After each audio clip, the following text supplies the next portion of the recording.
Ikalawang Tesalonika, 3 kabanata. Mga kapatid, bilang pagtatapos, ipanalangin ninyo kami upang ang salita ng Panginoon ay mabilis na lumaganap at parangalan ng lahat tulad ng ginawa ninyo.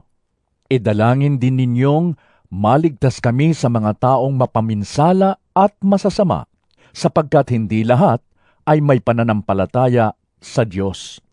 Ngunit tapat ang Panginoon.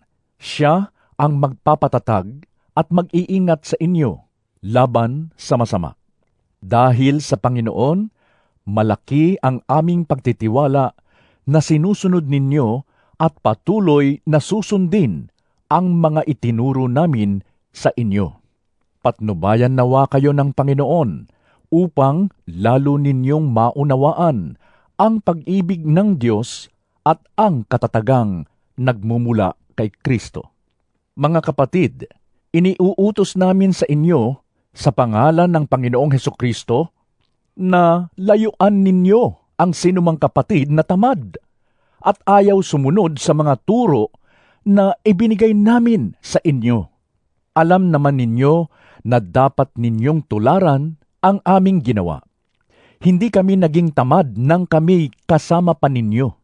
Hindi kami nakikain kanino man nang walang bayad. Nagtrabaho kami araw-gabi upang hindi makabigat kanino man sa inyo. Ginawa namin ito hindi dahil sa wala kaming karapatan sa inyong tulong, kundi upang kayo'y bigyan ng halimbawang dapat tularan. Nang kami ay kasama pa ninyo, ito ang itinuro namin sa inyo.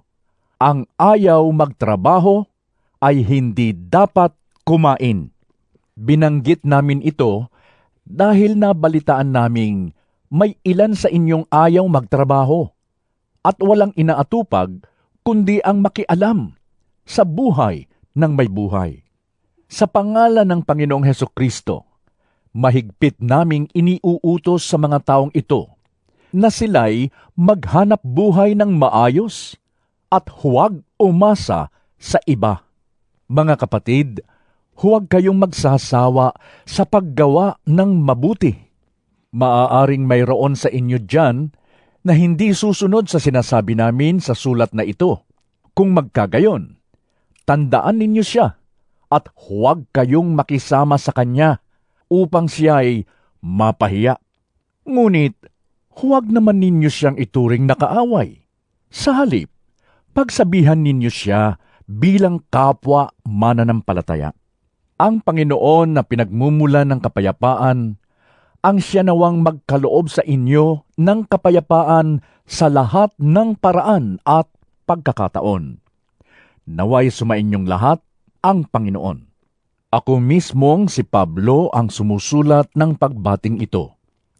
Ito ang aking lagda sa lahat ng sulat ko.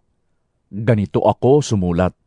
Sumainyo nawang lahat ang kagandahang loob ng ating Panginoong Hesukristo.